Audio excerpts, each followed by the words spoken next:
The beginning. Bare and brown with billboards. Wind strong enough to spin windmills, and even strong enough to become swirling tubes of destruction. Painting a picture of this place wouldn't be too hard. I see blue skies, and the ground for miles is the color of graham crackers and gray tree branches. Wires running electricity above us. Trading posts that belong to those of the land. Piles of cows, patterned dead grass. They watch the 18-wheelers pass. We're passing too. For some reason, it's hard to imagine these trees ever having leaves or color for comfort. I want to see an evolution of the Oklahoma palette. We've crossed into Texas. It looks exactly the same, except there are more abandoned barns. As we continue down the road, listening to the songs of my youth, the Sunset Parade had taken over. We've stared at the blue above us all day, and now it's like the sun is playing the holiest organ in front of sheer curtains. God must have tripped over buckets of purple and orange paint, left them there because they were perfect. I'll clean them up after a while. He knocks over some pink. I didn't know he was so clumsy. Of course, we know that he doesn't make mistakes. He smudges the colors with his thumb, and now even he is impressed with himself. The canvas will soon be swallowed up in shades of blue, darker and deeper till it's all black. God will glue some sequins that'll occupy the attention of our dreams till whenever the sun rises, and he makes something new as we continue down the road in awe of it all. Buffalo roamed the Palo Duro Canyon before there was ever a tire shop or any restaurants, before Route 66, which is now a dying vein. The landscape hasn't changed too much, but the people have. The lives and numbers of the buffalo have. We're left with 10 Cadillacs sticking up, planted in the ground just to sit there, not to grow Cadillac trees. We pull over to see them, weaving in and out, in between them. The ghosts of the buffalo are here too, and I pet them.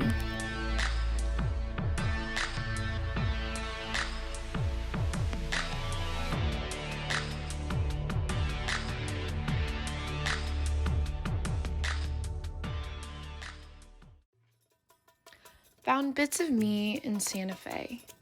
Quiet little bits that stroll the streets in the morning looking for huevos rancheros. She can't choose between red or green chilies, so she gets both. Spices soak up her smile. She sips coffee with table creamer and honey. The rounded, cornered, square buildings sit close together, holding the history of people like Billy the Kid. The spirit of the desert doesn't force itself, it just is. How delightful these vast clouds are, leaning on each other like the buildings do. They admire the works of the people who built this place. Sun-kissed foreheads, braids and clay. Bits of me and bits of others, fragmented on the surface, but there is a knowing our individual bits together make us whole.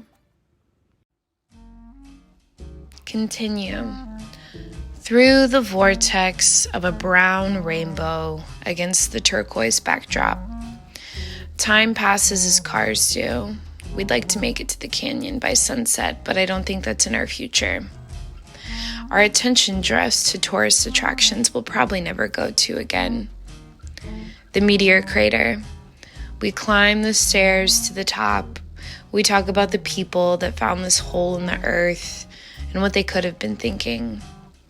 flying through space with a mere 10 seconds in the Earth's atmosphere. Destroyed. No part intact, just particles on the side of the interstate. We carried on into what is now gray with pink cracks.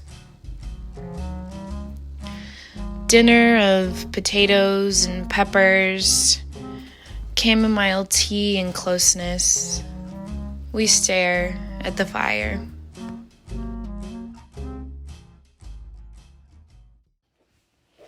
So blue and wonderful.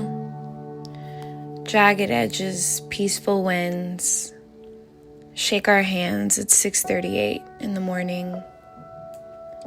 It's cold, but the weather means no harm. The canyon prefers this temperature during the winter season.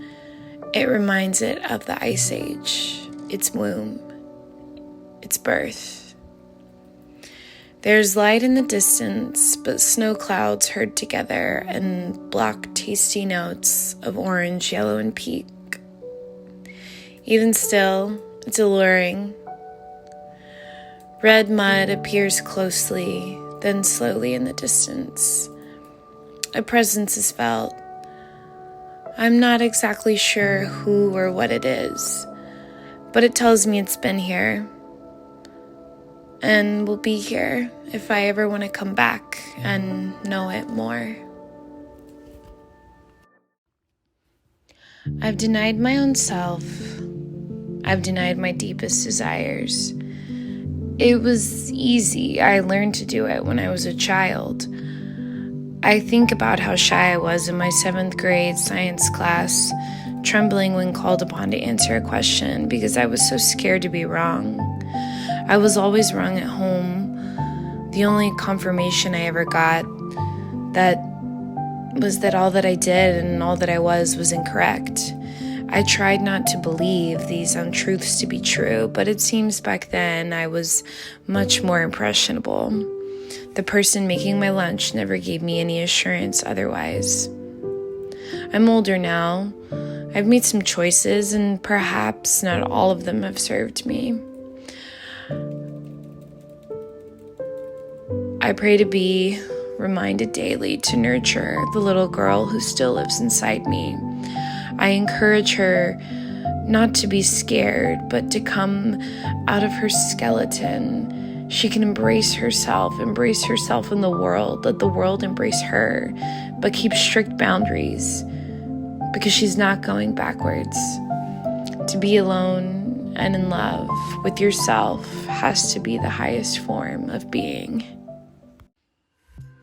We all understand cliches for a reason. They keep us comfortable. With this poem, I'll explain my favorite cliches of my favorite kind of terrain. The ocean, brought into being, into our vision, we found it. The California coast feels so special to me for some reason. It's only my 2nd winter seeing it. Such a tranquil essence embodies each grain of sand. Waves feel called to push themselves onto the rocks and flush themselves out. Atoms of the air blow through my hair, singles hang glide to the blurred mountains, like a dream, like my daydreams in my own head. The pier is empty, its wood is filled with memories, and the wood fills the memories of those who walked on it when they were kids. I'll take a quiet beach day over any kind of day if I had to choose. It chooses me too.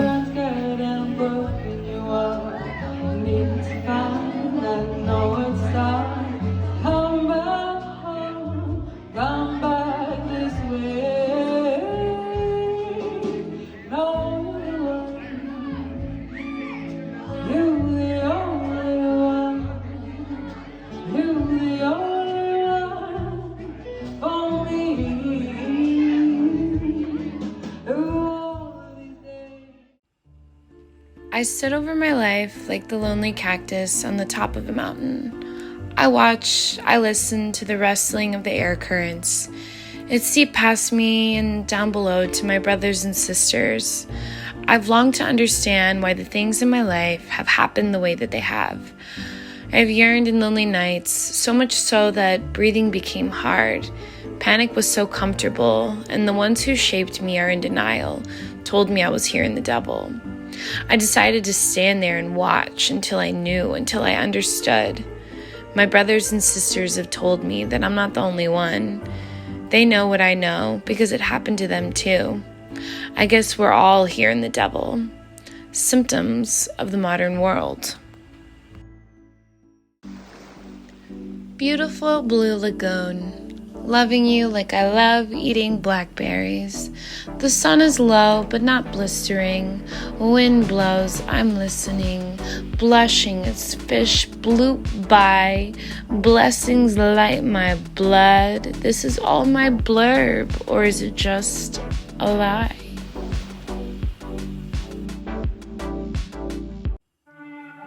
It's 3:15. The 3:15 when you want to be asleep.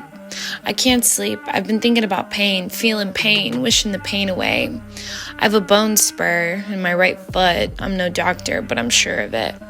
Laying on the couch, watching out of touch cartel love stories. I tell myself that I know these characters and the real life people they're based on. Why is it that I feel so connected to people who take aggressive action as a response to their fear, their pain? I've never killed anyone. I don't plan to. Maybe I killed myself. Like when I told my mom I hated myself and I wished I was never born when I was 12 years old. She just stared at me. Why was no one ever there for me for what felt like so long?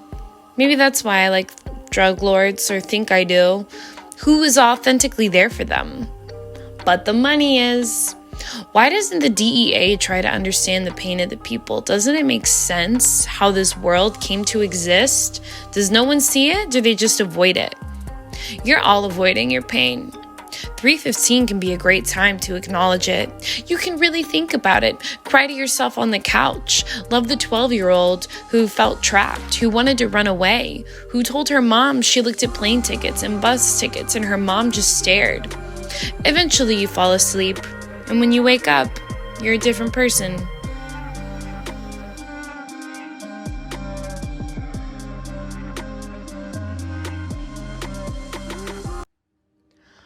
I'll get there. Step, step, step. No skipping, just step after step. Ready. Felt like a failure, but I think I had to be able to sit down at a table, open my rib cage up like a mechanical robot, peel the chunks and pieces out, examine them, and decide what was really worth holding on to. I'd been sick. I wanted to work on myself, my life, my goals, my dreams. I've wanted to do more than just lay here feeling sorry for myself. Thinking about turning 29, thinking about where I want to see things go. I want to tell the best stories, life-changing stories. I want to give myself chances. I want the future to greet me. Look, there's the girl, having everything she ever wanted. I remember the woman who told me I would fake being sick for attention. She treated me like the problem child. Problem child. I loathe those words. She yelled at me about my depression while I threw up in the bathtub. Nausea and a nuisance. I was good.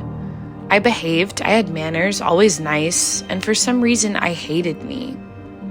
What I hated was not being wild. I was domesticated like a dog, even though I felt pulled to vibrate in other places.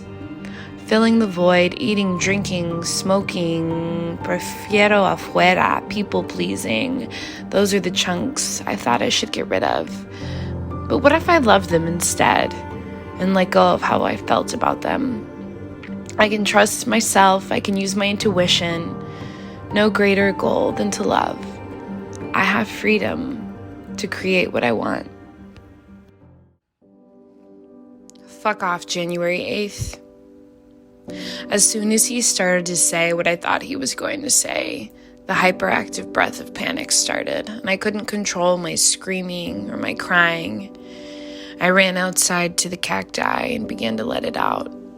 4 days of no food, living on an empty stomach. I thought there was no way I could feel even less than I already did.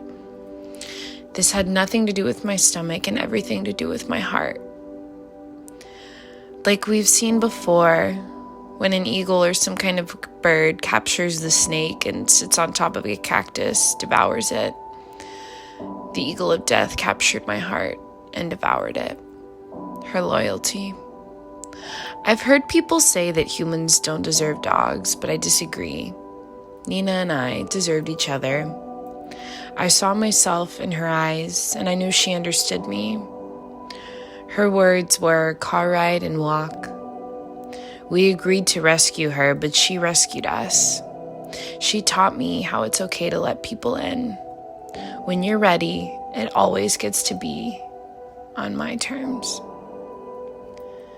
She rescued me from a lonely house after I'd given everything I had to my students at school. I saw us both as damaged goods that found their way to each other. We both found our way to the light together. My life partner, me and her, our own little family. We still are. She just lives in what's left of me and in an oak box.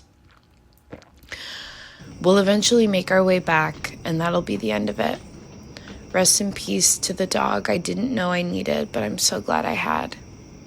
Nothing is ever really ours, just passing through time and space together until we're not.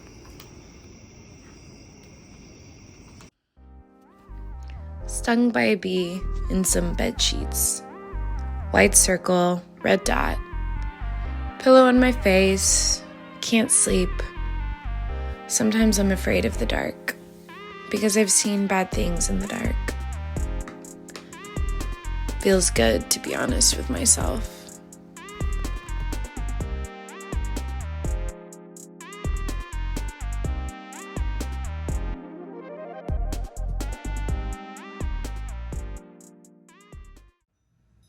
Honesty.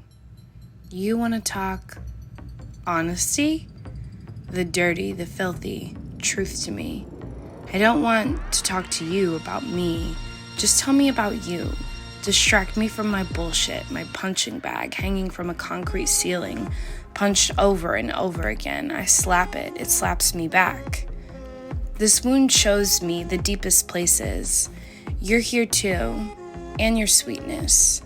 Thank you for reminding me that words can feel like rose water on my skin.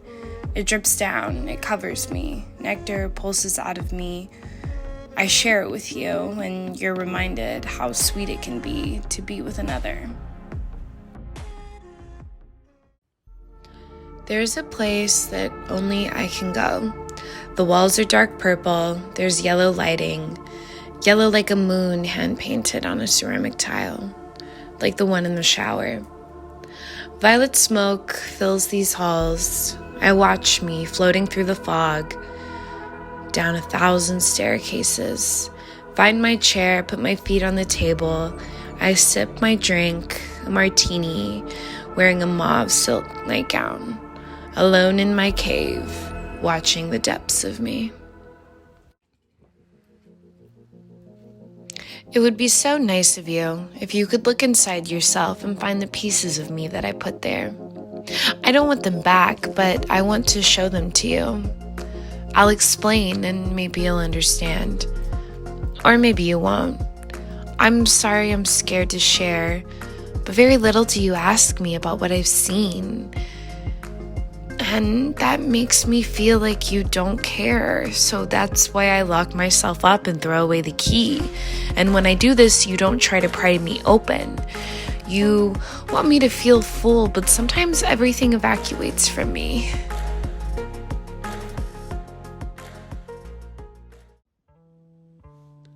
There's music that connects me to our Renaissance. Things from once upon a time. Most birds aren't made to swim, and fish aren't made to fly. Intertwined, facing both indecision and gratitude.